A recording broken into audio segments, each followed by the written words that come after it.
Hopkins' philosophy about acting for so long, and he talks about the simplicity of things. You can read it. It's in the New York Times. He has a new movie coming out called The Father, and I think his character is suffering from dementia. It's with Olivia Colman. And he just talks about, I'm paraphrasing it, but for so long he's maintained that acting is easier than we think it is. And obviously it's a lot of the things that we talk about here all the time. What makes it hard, and that's what I'm going to talk about today, are the roadblocks that we put in the way of its own flow. He doesn't use the word flow, but I do. Flow, being in the zone, being a channel. And he just says that, and here's the thing, keeping something simple doesn't mean it's easy in terms of what you realize about yourself and your own complexity, right? Like how you get in the way in life, or I can only speak for myself. Things that I still get in the way in life with, the things that I beat myself up for, the dialogues in my head, that's the stuff that we're always having to try to, create a new relationship with. But this Anthony Hopkins article talks about acting is not as hard as we've been taught. So I just want us to I'm always trying to find different ways to create ahas around that. And then I read this Jerzey Grotowski. If you don't know Jerzey Grotowski, you may have to go back to your theater history books. But I don't know when he said this, but I thought this was so cool. He has this term called via negativa.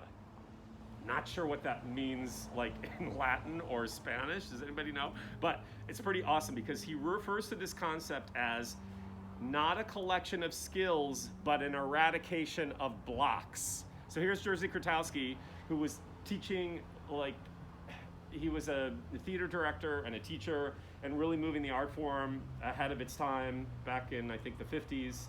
And he said that viva negativa is not a collection of skills, but an eradication of blocks. That is an elimination of the obstacles that stifle or block an actor's creative expression and ability. What that basically means is what we're talking about all the time. You have an impulse, and for all kinds of crazy reasons, sometimes because of our own judgment about the impulse, but then also because of acting training, which is what makes it hard, you start to overthink. My character wouldn't do this. This isn't correct. This isn't what the scene is about. If I do that, it will mean this, but it won't mean that. And so just like in life, when you have impulses or a reaction to something, it often runs what? Contrary to life. You don't want to fight with your boyfriend or girlfriend. What do? You fight with your boyfriend or girlfriend. You tell someone you love them, but then you do something that sort of belies that love. Does that make sense? So acting is this art of contradiction and impulse and trying to, again, I know we talk about it all the time, and that's what we're doing. But when you read things that I think have come long before us, and you hear and see the same sort of, not philosophy, I guess it is, but also the same challenges that actors have faced forever and ever, you realize okay, I'm on the right path. I'm doing the right thing. These are challenges that people have faced 40 years ago and will continue to face because it's part of the human condition. So the work is can we judge ourselves less? Always. Last point, I was driving here and I'm obsessed with this book I'm reading about Neanderthal man and women. And it just is it's like mind-blowing in many ways. And I was reading, oh my God, I just had a brain fart about what I was just gonna say. Oh shit. Oh no. Oh God, it was so great. And I was like, I want to talk about that. Okay, it will come to me. I'm distracted. I just blocked my own channel. See, it's so easy to get in your own way. Oh, damn it. All right, well, take two. If it will come to me later, it will come to me. Okay, wait, let me just think for a second. Or not think, just be. Okay, let's see. Neanderthals. Oh, okay. This isn't in relation, it is in relation to the hominid line, but they were talking about, there's a lot of evidence, I'm just starting this chapter about Neanderthals also were interested in art, which is sort of mind-blowing because they've always been suggested to be these dumbish brutes, right?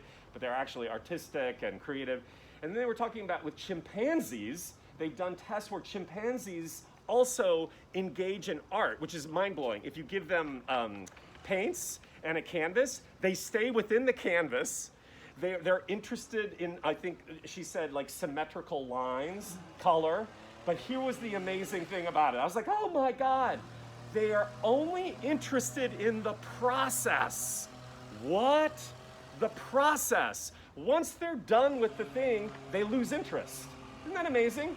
So we, like chimpanzees, if we could get back to the process, the flow, the moment, creativity, working things out, as opposed to a culture that is obsessed with the end results, how it looks, how many followers you have, how good you look, your age, other definitions and descriptions and labels that are all about the end result. Stay out of the end result. Let's be like chimpanzees today. Process, okay? I'm smiling under the mask. Okay.